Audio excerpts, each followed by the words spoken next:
يا رب بالمصطفى بلغ مقاصدنا واغفر لنا ما مضى يا واسع الكرم.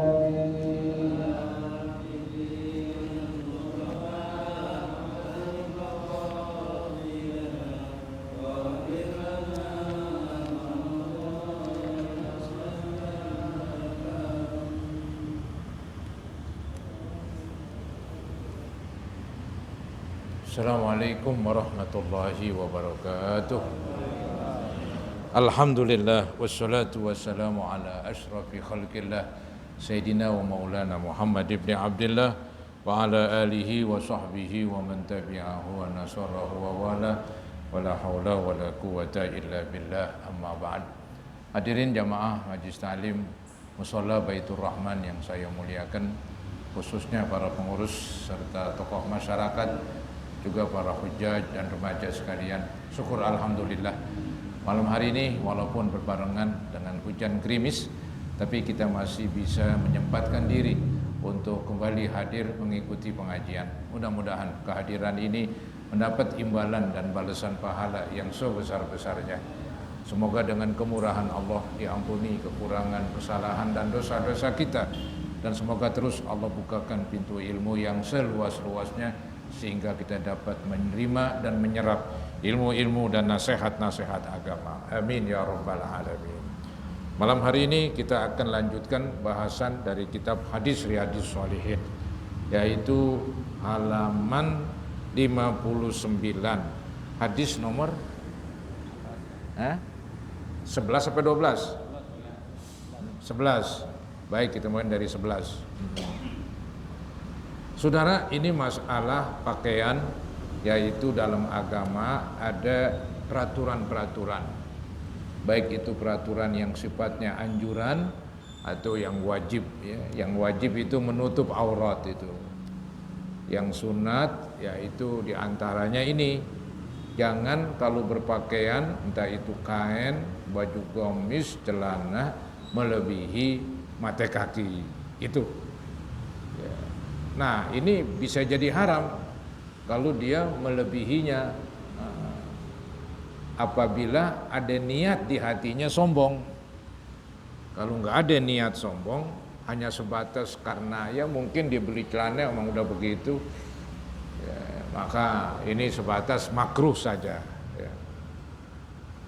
Baik saudara-saudara, kita lihat wa an ibni Umar radhiyallahu anhuma qala marartu ala Rasulillah sallallahu alaihi wasallam wa fi izari istirkha'un faqala ya Abdullah irfa' izaraka farafa'tuhu summa qala zid fazidtu famaziltu ataharraha ba'du faqala ba'dul qaum ila aina faqala ila ansafis saqaini, rawahu Muslim. Artinya Ibnu Umar radhiyallahu anhuma berkata, aku pernah menemui Rasulullah sallallahu alaihi wasallam. Ibnu Umar namanya Abdullah bin Umar. Dibilang saya pernah menemui Rasulullah, sementara pakaian bawahku panjang, ya, melebihi mata kaki. Karena itu beliau bersabda, hai Abdullah, angkat pakaianmu, naikin ke atas, ya. Lalu aku mengangkatnya, kata Abdullah. Beliau bersabda, tambah lagi, kurang tinggi. Lalu aku mengangkatnya lagi. Selanjutnya aku terus menjaganya. Artinya dia tetap berpakaian seperti yang dituntun, yang dicontohkan, yang diperintahkan oleh Nabi Muhammad SAW. Nah, orang-orang nih yang mendengar hadis ini, ya, ketika Abdullah meriwayatkan, ya, pada bertanya, dikatakan orang-orang bertanya, sampai di mana? Rasulullah SAW bersabda, sampai tengah kedua betis. Ya, jadi ada dua betis, maka pakaiannya ini baik celana atau kain atau gamis setengah daripada betis. Ya. Betis itu kan dari mata kaki sampai dengkul, itu namanya betis. Separuhnya ini, itu yang kata orang celana cingkrang. Ya. kainnya juga cingkrang, nggak apa-apa itu. Kalau memang dikaitkan dengan apa itu teroriskah atau dikaitkan dengan orang ini ya istilahnya apa melampaui batas atau bagaimana ya, alirannya keras atau apalah, itu yang nggak benar itu. Ini bukan perintah agama. Masih perintah agama dikatakan ini bau-bau teroris begitu. Jadi itulah ketidaktahuan manusia, kemudian ngomong sembarangan.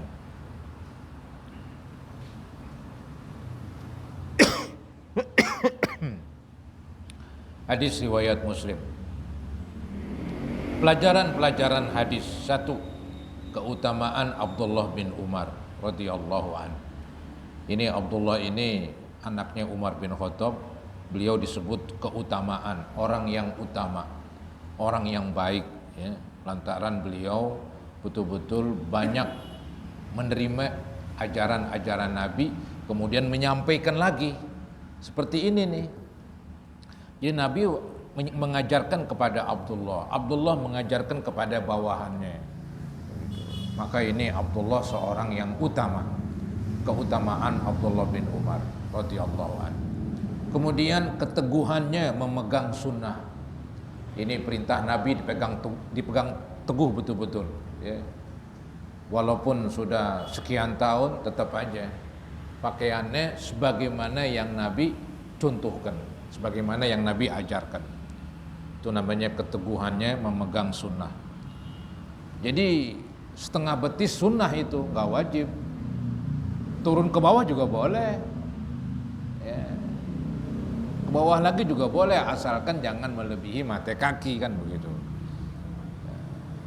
Makanya disebut sunnah ini, keteguhannya memegang sunnah ya, dan usahanya meneladani Rasulullah SAW. Beliau tukang yang paling ya mengikuti perbuatan Nabi ya, dalam berpakaian, dalam tindak tanduk begitu. Itu Abdullah bin Umar. Maka beliau disebut sahabat yang utama. Nomor 2 disimpulkan pakaian bawah yang terbaik adalah sampai pertengahan betis. Itu yang terbaik. Ke bawah lagi masih baik begitu. Terbaik atau paling baik itu setengah betis itu. Itu paling mantap itu. Ke bawah lagi itu lumayan, masih baik. Yang enggak baik di bawah mata kaki. Kalau niatnya sombong itu bukan nggak baik lagi dah, itu dosa besar itu. Karena ada niat sombong ya, melebihi mata kaki.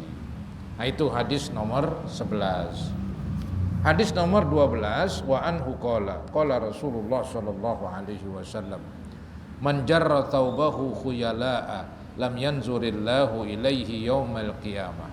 Faqalat Ummu Salamah, fa kaifa tasna'un nisa'u biduyulihinna? Qala yurhina shibra.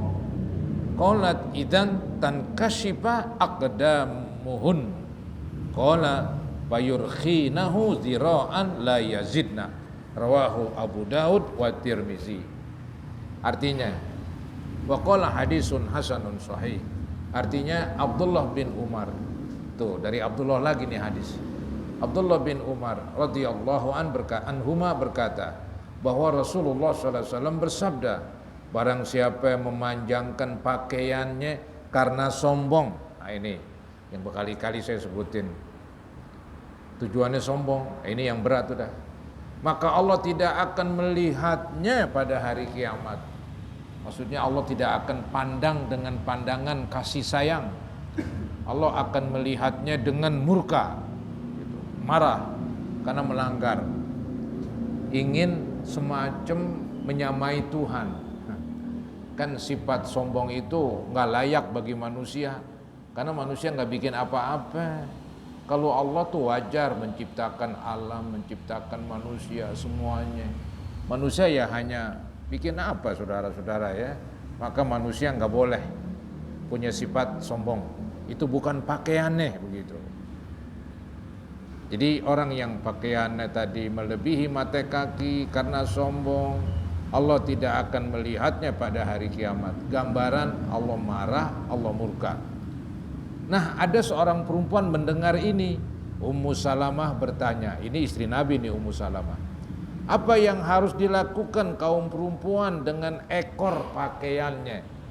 Ekor bawahnya itu disebut ekor pakaian. Gimana wahai Nabi nih ekor pakaiannya? Ya, kan perempuan itu kita tahu ya, dia kan seluruh tubuhnya aurat kecuali muka dan pergelangan sampai telapak tangan begitu. Kakinya aurat nih bagaimana? Kalau setengah betis ya kelihatan. Apalagi lagi naik sesuatu, naik trap tangga ya, atau naik ke tempat yang lebih tinggi. Kalau baju kurungnya cuman setengah betis ya kelihatan banget begitu. Maka ditanya nih oleh Ummu Salamah ya. Jadi katakan Ummu Salamah bertanya, apa yang harus dilakukan kaum perempuan dengan ekor pakaiannya? Beliau menjawab, mereka boleh melebihkannya 1 jengkal. Oh kalau gitu lebihin gak apa-apa sejengkal katanya. Ummu Salamah berkata lagi nih, kalau begitu telapak kaki mereka akan terlihat. Masih terlihat juga itu kalau dilebihin sejengkal ya. Beliau bersabda, kalau begitu mereka melebihkannya sehasta. Panjang sehasta udah. Dari ujung tangan sampai sikut. Itu 1 hasta itu. Perempuan boleh itu baju gomisnya nyeret-nyeret tanah. Dua jengkal. 2 jengkal adalah 1 hasta. 1 hasta sama dengan 2 jengkal. 1 hasta apa? 2 hasta sama dengan 1 hasta sama dengan 2 jengkal ya. Nah, 1 hasta sama dengan 2 jengkal, 2 jengkal sama dengan 1 hasta ya. Jadi melebihi 1 hasta nggak apa-apa kata Nabi. Terus dan jangan menambah lagi, jangan kebanyakan tuh dah. Mungkin kayak baju pengantin kali itu ya, hampir panjang diseret-seret. Ya, itu nggak bagus, minimal makruh itu. Ya, berlebihan itu. Ya ini kan seperlunya untuk supaya perempuan itu tertutup benar.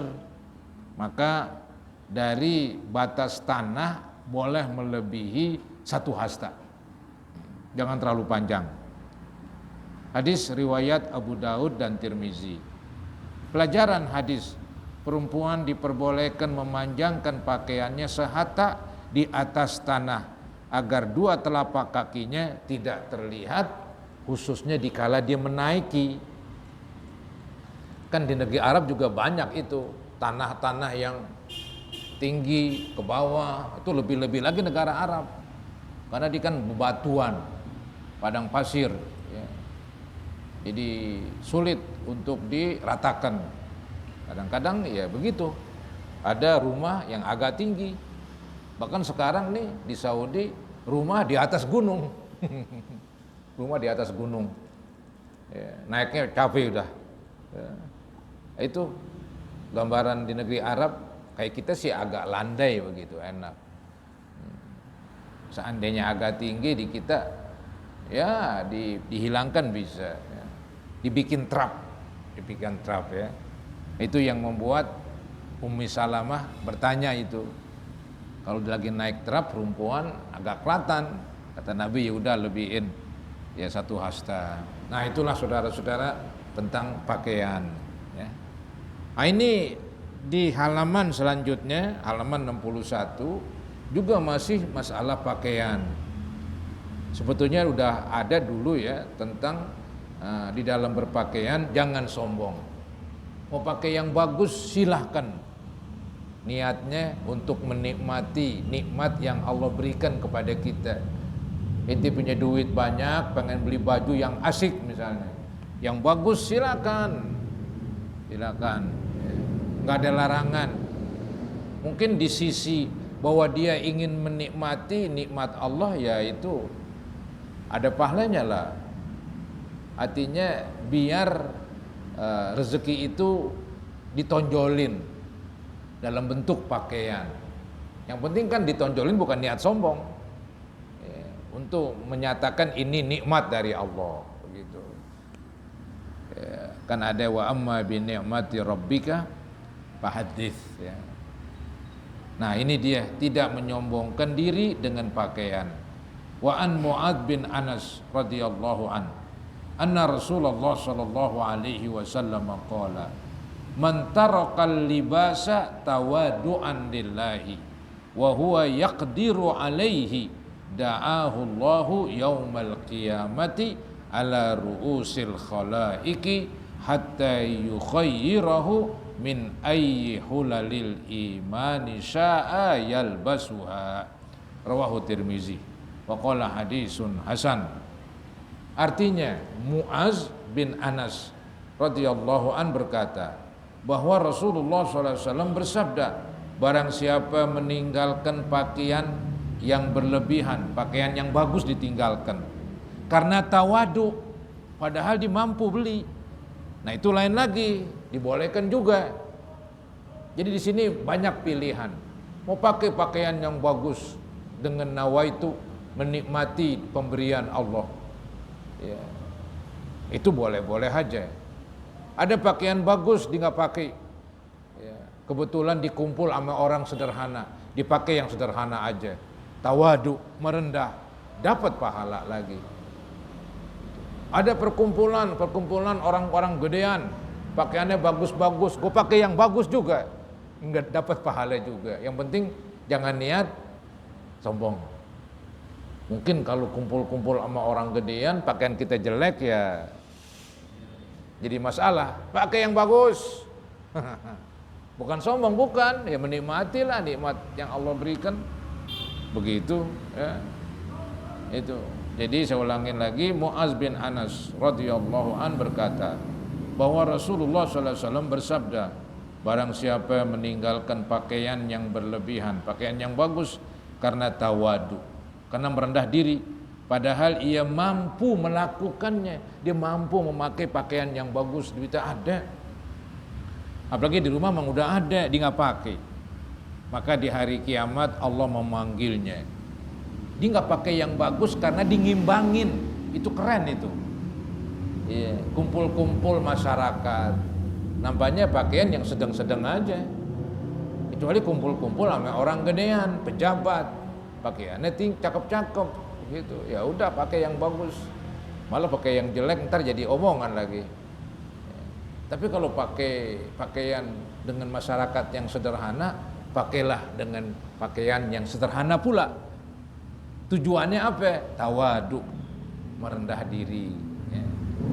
Takut kalau orang pakaiannya bagus kumpul dengan orang yang sederhana, waduh ntar mereka jadi minder. Ya mudah-mudahan sih yang pakai pakaian bagus nggak sombong. Kalau dia sombong ya udah dah. Apa tuh sombong? Merasa dia besar, orang lain kecil. Jadi dia merasa nih gue nih yang paling hebat. Lu pakaian lu model dulu, HP lu HP jadul, nih HP gue nih keren, gitu. Ya itu nggak boleh juga. Punya HP niatnya sombong, enggak, pengen menikmati lebih mudah, lebih cepat, lebih gampang. Ada duit bakal apaan kasarnya?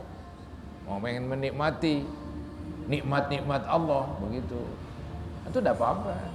Cuman ketika berpakaian mempunyai HP cakep, ada teman kita jadul, jangan katain dah tuh dah. Kalau dimarah-marahin, kalau dikata-katain itu yang nggak bagus itu. Itu sombong namanya. Ini HP lu jelek nih, ganti aja lu, malu-maluin aja. Nggak boleh ngomong begitu.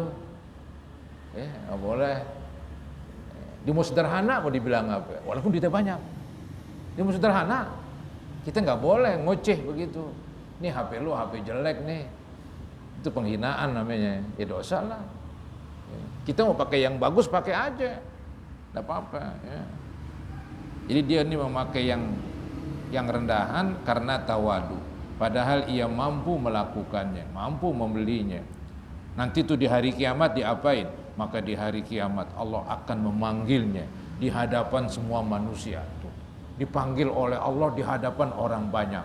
Itu kan hebat, terkenal tuh kasarnya. Ya, jadi dimuliakan sama Allah di akhirat. Karena dulu dia tawadu karena Allah. Allah akan balas bukan nanti di akhirat tawadu, Allah tinggikan. Di antaranya dipanggil sama Allah ketika orang bejibun banyak begitu. Ya, memanggilnya di hadapan semua manusia. Ini semua manusia siapa itu? Ya, agar ia memilih memakai perhiasan iman. Maksud ini memakai perhiasan iman, memakai perhiasan ahlul iman. Ahlul iman orang beriman. Nah, pakaian orang-orang yang beriman di sorga pakaian look semua. Disuruh pilih sama Allah, suruh pakai yang mana kayak itu. Ya, itu pakaian-pakaian sorga ya, yang tinggi-tinggi, emas, perak, begitu kan, sutra dan macam-macam. Memakai perhiasan iman, maksudnya memakai pakaian dan perhiasan orang yang beriman, begitu tuh. Kalimat orang nggak disebut di sini. Ulama hadis menerangkan begitu. Jadi semua manusia agar ia memilih memakai perhiasan orang beriman di sorga. Yang manapun sesuka hatinya. Hadis riwayat Tirmizi. Pelajaran hadis, keutamaan tawadu dalam berpakaian serta tidak menyombongkan diri di hadapan orang lain dalam berpakaian. Jadi masalahnya bukan berpakaian baru dan bagus, masalahnya sombongnya itu yang nggak boleh. Kalau sombongnya disingkirkan, bebas-bebas saja. Mau pakaian yang bagaimana kek, ya, silahkan. Paling ada beberapa pakaian yang dilarang nanti, seperti memakai sutra itu memang dilarang. Itu pun sutranya sutra asli, ya, diambil dari ulat sutra. Ada pakaian BHS kain, bacaannya sutra asli, katanya sih bohong. Mungkin tuh kayak sutra lantaran benangnya halus banget, kecanggihan mesin tenun itu.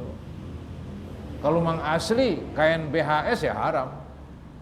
Ada bacaannya kan kain BHS terbuat dari sutra. Orang laki nggak boleh pakai, perempuan aja yang pakai. Baik, selanjutnya, nah ini nih hadisnya nih tentang mau pakaian yang bagus nggak apa-apa.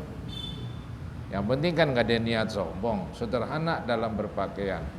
An Amr bin Shu'aib an abihi an jaddihi radhiyallahu anhu qala Rasulullah sallallahu alaihi wasallam innallaha yuhibbu ayyara athara ni'matihi ala abdihi rawahu Tirmizi wa qala hadisun hasan. Artinya Amr bin Shu'aib dari bapaknya, dari kakeknya berkata bahwa Rasulullah SAW bersabda, sesungguhnya Allah senang melihat hambanya yang memperlihatkan nikmatnya, dipakai pakaian baru. Ini kan nikmat dari Allah, duitnya banyak, dibeli yang paling mahal mana. Allah demen juga itu. Sisi lain tuh Allah senang. Tapi kalau dia sombong, Allah benci. Dia ingin istilahnya memakai pakaian yang paling bagus karena ya mempergunakan nikmat Allah. Ya, kasarnya memperlihatkan, bukan riya, bukan. Kalau riya jadi dosa lagi. Biar orang puji. Nggak ada ini. Dia ingin ya menonjolkanlah dalam arti biar nampak, terlihat ya, bahwa dia Allah kasih nikmat banyak. Nah, maka ditonjolin tuh dengan pakaian yang baru, mobil baru, rumah baru, silakan. Yang penting ntar rumah orang jelek jangan hina, mobil orang bojot jangan dihina juga, gitu. Pakailah, silakan. Ya, mempergunakan nikmat Allah, begitu ya, mempergunakan nikmat Allah. Maka tuh jangan juga berpakaian yang membuat orang menghina kita. Pakaiannya kusut, pakaiannya pada robek, masih dipakai aja, orang pada lihat, nggak bagus itu. semacam menghinakan diri. Ya. Pakai sederhana bukan berarti sederhana yang robek, yang lecek. Maksudnya yang bukan mahal lah, yang sedang itu sederhana itu. Kalau pakaian kita pada robek, kumel, kusut, ini jelek, agama nggak demen begini. Ya, jangan. Kalau pakai yang sedang aja begitu. Kalau terlalu jelek ya jadi kembang omongan, jadi dihina nanti, kan nggak bagus juga. Memberikan peluang kepada orang lain untuk menghina, jangan. Kita lihat pelajaran hadis diperbolehkannya berpenampilan menarik dalam berpakaian. Boleh sebagai bukti syukur atas nikmat Allah, bukan karena sombong itu. Dan anjuran memperluas kebaikan dengan silaturahmi. Maksudnya tuh kalau kita Allah kasih rezeki banyak, kita berbuat baik. Itu Allah demen banget. Jadi nikmat yang Allah kasih kepada dia dimanfaatin untuk memberi kepada famili. Dia bersilaturahmi ke rumah familinya, bawa durian. Hebat kan? Duitnya banyak dia. Apa-apa itu? Ya. Bukan pamer, bukan salah, bukan. Ya. Menikmati nikmat Allah. Ya. Biar orang juga kebagian begitu. Itu. Jadi memperluas, diundang makan yang enak sediain, ayo makan. Duitnya banyak begitu. Bukan pamer juga bukan sombong, tergantung nawa itu. Tujuannya tadi supaya ya istilahnya dia ingin ya berpenampilan baiklah ya, dalam memberikan suguhan kepada tamunya. Ya. Yang penting di sini dikatakan anjuran memperluas kebaikan. Jadi bukan saja kebaikan, tapi kebaikan yang diperluas dengan silaturahmi. Waktu silaturahmi itu diberbuat baik kepada familinya, kepada kerabat, dan membantu orang-orang yang membutuhkan. Ya, suka nyumbang, suka apa, terkenal dia, si Anu orang kaya, cuman orangnya dermawan, begitu. Bagus sekali. Agama menyuruh. Ya. Yang penting kan bukan sombong, bukan ria, itu aja. Baik. Selanjutnya, larangan bagi laki-laki memakai duduk atau bersandar pada sutra. Jadi sutra ini laki-laki pakai buat baju, laki-laki pakai buat bungkus jok motornya. Nggak boleh. Kan gue nggak pakai, gue dudukin, sama juga. Sama juga nggak boleh. Memakai dalam bentuk pakaian sutra, memakai kain sutra untuk membungkus joknya, haram, nggak boleh. Atau bersandar kayak bantal-bantalan buat sandaran, dibungkus dengan sutra, nggak boleh. Semuanya nggak boleh. Yang penting yang berkenaan dengan sutra bagi laki-laki nggak boleh dipakai. Ya. Ingat, sutra ini sutra asli. Saya sendiri belum pernah ngeliat ini. Di antaranya belum pernah ngeliat ternak ulat sutra. Di ternak dia. Ada pohonnya tuh. Pohon rumbai apa istilahnya, saya nggak paham juga lah. Jadi itu sutra, itu binatangnya, ya, dia akan makan daun tersebut. Ya, nanti mengeluarkan sutra dah. Saya belum pernah lihat. Mungkin di daerah-daerah mungkin. Nah itu yang diharamkan. Ya. Bagi laki-laki, bagi perempuan tidak.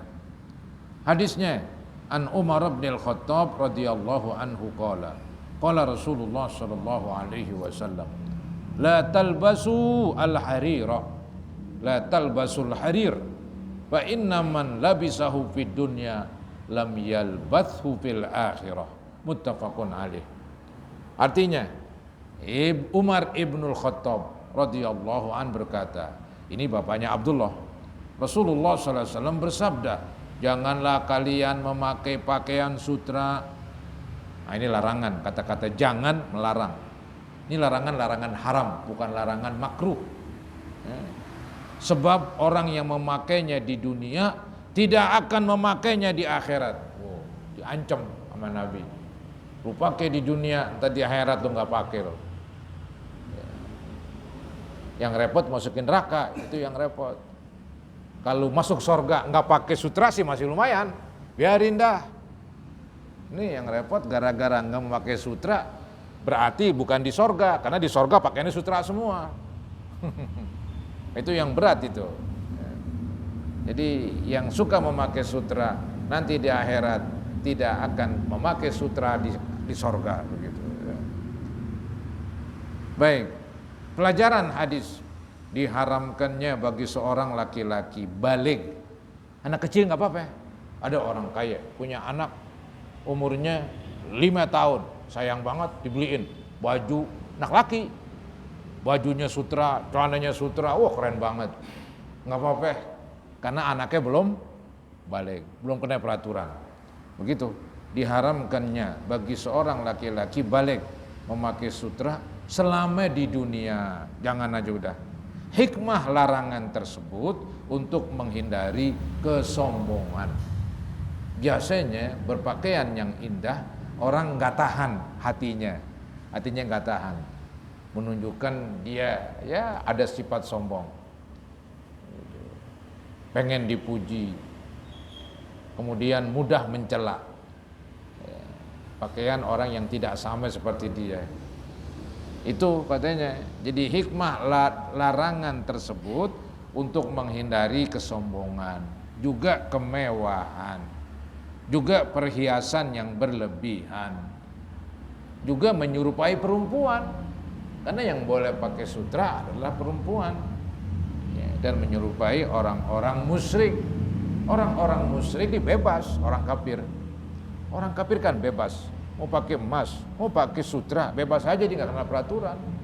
Walaupun mereka berpegang teguh dengan agama apalah namanya, tapi mereka tuh peraturannya nggak mendetil begitu, bebas aja.